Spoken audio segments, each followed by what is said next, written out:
শুরুতে জানিয়ে দিব পরাজয় স্বীকার করে ভারত আত্মসমর্পণ করছে দাবি পাকিস্তানের। জানিয়ে দিব পাকিস্তানে ভারতের হামলার কঠোর প্রতিক্রিয়া জানিয়েছে চীন। অন্যদিকে রয়েছে ইহুদিবাদী ইসরায়েলিদের উপস্থিতি যে কোনো দেশের জন্য অশুভ, সতর্ক বার্তা ইরানের। সর্বশেষ জানিয়ে দিব ভারতের সঙ্গে যুদ্ধ ঘোষণা করল পাকিস্তানের প্রধানমন্ত্রী শেহবাজ শরীফ। এতক্ষণ শুনছিলেন সংবাদ শিরোনাম, এবারে বিস্তারিত। পরাজয় স্বীকার করে আত্মসমর্পণ করছে ভারত, দাবি পাকিস্তানের। কাশ্মীর বিভাজনকারী সীমান্তের একটি সামরিক চৌকিতে সাদা পতাকা উড়িয়ে আত্মসমর্পণ করছে ভারত, এমন দাবি করছে পাকিস্তানের তথ্য ও সম্প্রচার মন্ত্রী আতাউল্লাহ তারার। বুধবার 7ই মে সামাজিক যোগাযোগ মাধ্যম এক্সে এই দাবি করেছেন তিনি। প্রতিবেদনে বলা হয়েছে, কাশ্মীর বিভাজনকারী সীমান্তের একটি সামরিক চৌকিতে ভারতীয় সেনারা সাদা পতাকা উড়িয়েছে, যা সাধারণত আত্মসমর্পণের প্রতীক হিসেবে বিবেচিত হয়। আতাউল্লাহ তারার এক্স অ্যাকাউন্টে লেখেন, তদন্ত থেকে পালিয়েছে, আগে এমন ময়দান থেকেও পালিয়েছে। তবে আল জাজিরা জানিয়েছে তারা আতাউল্লাহর এই দাবি নিশ্চিত করতে পারেননি। জিও নিউজের খবরে বলা হয়েছে, ভারতের সেনাবাহিনীর দুই দেশের মধ্যকার সীমান্ত লাইন অব কন্ট্রোল বা নিয়ন্ত্রণ রেখায় এলওসি সংলগ্ন চোরা কমপ্লেক্সে সাদা পতাকা উড়িয়েছে বলে জানা গেছে। পাকিস্তানের তথ্য ও সম্প্রচার মন্ত্রী আতাউল্লাহ তারার দাবি করছেন, সাদা পতাকা উড়িয়ে ভারত পরাজয় স্বীকার করছেন। এদিকে পাকিস্তানের ভারতের হামলাকে কাপুরুষোচিত উল্লেখ করে এর তীব্র নিন্দা জানিয়েছেন পাকিস্তানের প্রধানমন্ত্রী শেহবাজ শরীফ। তিনি বলেছেন, এই হামলার প্রেক্ষিতে ভারতে হামলা করার অধিকার রয়েছে পাকিস্তানের। বুধবার 7ই মে প্রকাশিত এক বিবৃতিতে শেহবাজ শরীফ বলেন, শত্রুপক্ষ উস্কানিমূলক আগ্রাসন অংশ হিসেবে পাকিস্তানের 5টি স্থানে হামলা চালিয়েছে। ভারত যে যুদ্ধ চাপিয়ে দিয়েছে তার জবাবের প্রতিক্রিয়া জানানোর অধিকার রয়েছে পাকিস্তানের। পাকিস্তান এই হামলাকে স্পষ্ট যুদ্ধ ঘোষণার কার্যক্রম বলে মনে করেন। ভারতের ক্ষেপণাস্ত্র হামলার পর পাকিস্তানের নিরাপত্তা উপদেষ্টা লেফটেন্যান্ট জেনারেল মোহাম্মদ আসিম মালিককে ফোন করেছেন যুক্তরাষ্ট্রের পররাষ্ট্রমন্ত্রী মার্কো রুবিও।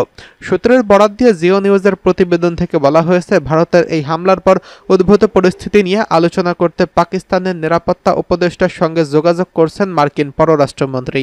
তাদের আলোচনায় দক্ষিণ এশিয়ার এই দুই প্রতিবেশী দেশের মধ্যে বাড়তে থাকা উত্তেজনা এবং আঞ্চলিক স্থিতিশীলতার উপর গুরুত্ব দেওয়া হয়েছে। পাকিস্তানের আন্তঃবাহিনী জনসংযোগ পরিদপ্তরের মহাপরিচালক লেফটেন্যান্ট জেনারেল আহমেদ শরীফ চৌধুরী জানিয়েছেন, পাকিস্তানের ভারতের ক্ষেপণাস্ত্র হামলায় অন্তত 8 জন নিহত হয়েছেন। এছাড়াও হামলায় আহত হয়েছেন আরও 35 জন। নিহতদের মধ্যে 2 শিশু রয়েছে বলে বিবিসিকে জানিয়েছেন তিনি। পাকিস্তানের আইএসপিআর এর মহাপরিচালক জানিয়েছেন, মঙ্গলবার মধ্যরাতের পর পাকিস্তানের কোটলি, ভাওয়ালপুর, মুরিদবাগ এবং মুজাফফরবাদে কাপুরুষোচিত এই ক্ষেপণাস্ত্র হামলা চালিয়েছে। পাকিস্তান সেনাবাহিনী ইতিমধ্যে এর বদলা নিতে শুরু করছে। এবার পাকিস্তানে ভারতের হামলার কঠোর প্রতিক্রিয়া জানিয়েছে চীন।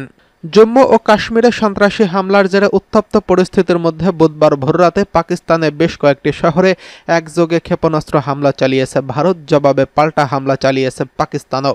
পাকিস্তান বিমান বাহিনীর পাল্টা হামলায় ভারতের 5টি যুদ্ধবিমান, একটি ড্রোন এবং একটি ব্রিগেড সদর দপ্তর ধ্বংস হয়েছে বলে জানা গেছে। এই ঘটনার পর উদ্বেগ প্রকাশ করছে চীন। ভারত ও পাকিস্তান উভয় দেশেই সংযত থাকার আহ্বান জানিয়েছে এই দেশটি। সংবাদ মাধ্যম এনডিটিভি জানিয়েছে, বুধবার সকালে চীনের পররাষ্ট্র মন্ত্রণালয় থেকে প্রকাশিত এক বিবৃতিতে এই আহ্বান জানানো হয়।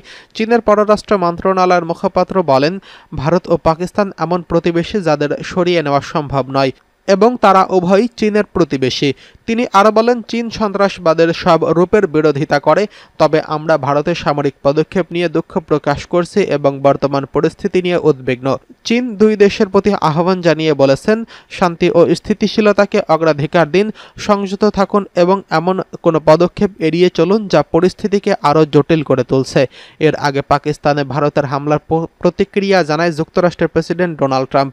ট্রাম্প এই হামলাকে লজ্জাজনক বলে অভিহিত করেছেন। রয়টার্সের এক প্রতিবেদন থেকে বলা হয়েছে, মার্কিন প্রেসিডেন্ট ডোনাল্ড ট্রাম্প বলেছেন, পাকিস্তান ও পাকিস্তান নিয়ন্ত্রিত কাশ্মীরে ভারতের হামলা একটি লজ্জাজনক ঘটনা। প্রসঙ্গত, ভারতীয় সেনাবাহিনী জানিয়েছে, অপারেশন সিঁদুরের আওতায় পিওকে এবং পাকিস্তানের পাঞ্জাব প্রদেশে অবস্থিত সন্ত্রাসবাদী শিবিরগুলোতে নিখুঁত হামলা চালানো হয়েছে। এই পদক্ষেপ পেহেলগামে ২৬ নিরীহ নাগরিক হত্যার ঘটনার প্রতিক্রিয়া হিসেবে নেওয়া হয়েছে। ভারত সরকার জানিয়েছে, এই সামরিক পদক্ষেপ ছিল নির্ভুল, পরিমিত এবং অউত্তেজনামূলক এবং এতে পাকিস্তানি সেনা স্থাপনাকে লক্ষ্য করা হয়নি। ইহুদিবাদী ইসরায়েলের উপস্থিতি যেকোনো দেশের জন্য অশুভ বলছে ইরান। ইরানের পররাষ্ট্র মন্ত্রণালয়ের মুখপাত্র বলেছেন, মার্কিন আলোচনাকারী দলের আনুষ্ঠানিক অবস্থান আমাদের কাছে গুরুত্বপূর্ণ এবং যুক্তিসঙ্গত অবস্থান গ্রহণের জন্য নিজেদের মধ্যে এই সংহতি তৈরি করার উপর তাদের উপর নির্ভর করে। সোমবার এক সংবাদ সম্মেলনে ইরানের পররাষ্ট্র মন্ত্রণালয়ের মুখপাত্র ইসমাইল বাকাই ইসলামী প্রজাতন্ত্র ইরানের পররাষ্ট্রমন্ত্রী সৈয়দ আব্বাস আরাকচির পাকিস্তান সফরের কথা উল্লেখ করেন। তিনি বলেন, পাকিস্তানের সঙ্গে ইরানের ঘনিষ্ঠ সম্পর্ক রয়েছে এবং প্রতিবেশী দেশগুলোর সাথে ইরানের ক্রমাগত এবং ঘনিষ্ঠ পরামর্শের কাঠামোর মধ্যেই ইরানের পররাষ্ট্রমন্ত্রীর পাকিস্তান সফর।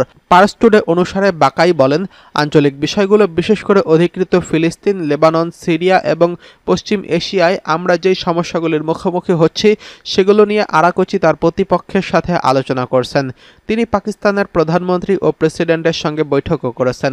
ইরানের পররাষ্ট্র মন্ত্রণালয়ের মুখপাত্র আরাকচির ভারত সফরের কথা উল্লেখ করে আরও বলেন, জয়েন্ট ইকোনমিক কমিশনের বৈঠকে অংশগ্রহণের জন্য আরাকচির ভারত সফরের পরিকল্পনা রয়েছে এবং কয়েকদিনের মধ্যেই তা অনুষ্ঠিত হবে। আরাকচির পাকিস্তান সফর গতকাল সোমবার শেষ হয়েছে এবং বৃহস্পতিবার তার ভারত ভ্রমণের কথা রয়েছে। ইরানের পারমাণবিক স্থাপনা ধ্বংস করার জন্য ট্রাম্পের বক্তব্য সম্পর্কে ইসমাইল বাকাই আরও স্পষ্ট করে বলেন, আমাদের অবস্থান ও নীতিগত কাঠামো, যার ভিত্তিতে আমরা মার্কিন যুক্তরাষ্ট্রের সাথে পরোক্ষ আলোচনায় প্রবেশ করছি, তা অপরিবর্তনীয়। তাই আমরা এর উপর ভিত্তি করে আলোচনা করি। ইসমাইল বাকাই আরও বলেন, ইরানি জাতির পারমাণবিক শক্তির শান্তিপূর্ণ ব্যবহারের অধিকারের বিষয়ে ইরানের নীতিগত অবস্থানের যুক্তি এবং আন্তর্জাতিক আইনের উপর ভিত্তি করে এটি ন্যায়সঙ্গত অবস্থান। ইরানের সঙ্গে সম্পর্কিত নীতি নির্ধারণী পর্যায়ের কিছু গুরুত্বপূর্ণ ব্যক্তি, যার মধ্যে দেশটির জাতীয় নিরাপত্তার উপদেষ্টাও রয়েছেন এবং নেতানিয়াহু ট্রাম্পের বিরুদ্ধে এক ধরনের গণ অভ্যুত্থানের পরিকল্পনা করছেন, এমন জবাবে তিনি বলেন, তিন পক্ষের মধ্যে আলোচনা এবং সমঝোতা মধ্যস্থকারী হিসেবে ওমানের পরামর্শেই আলোচনা স্থগিত করার সিদ্ধান্ত নেওয়া হয়েছিল। এদিকে ভারতের সঙ্গে যুদ্ধ ঘোষণা করল শেহবাজ শরীফ। পাকিস্তানের ভারতের হামলাকে কাপুরুষোচিত উল্লেখ করে এর তীব্র নিন্দা জানিয়েছে পাকিস্তানের প্রধানমন্ত্রী শেহবাজ শরীফ।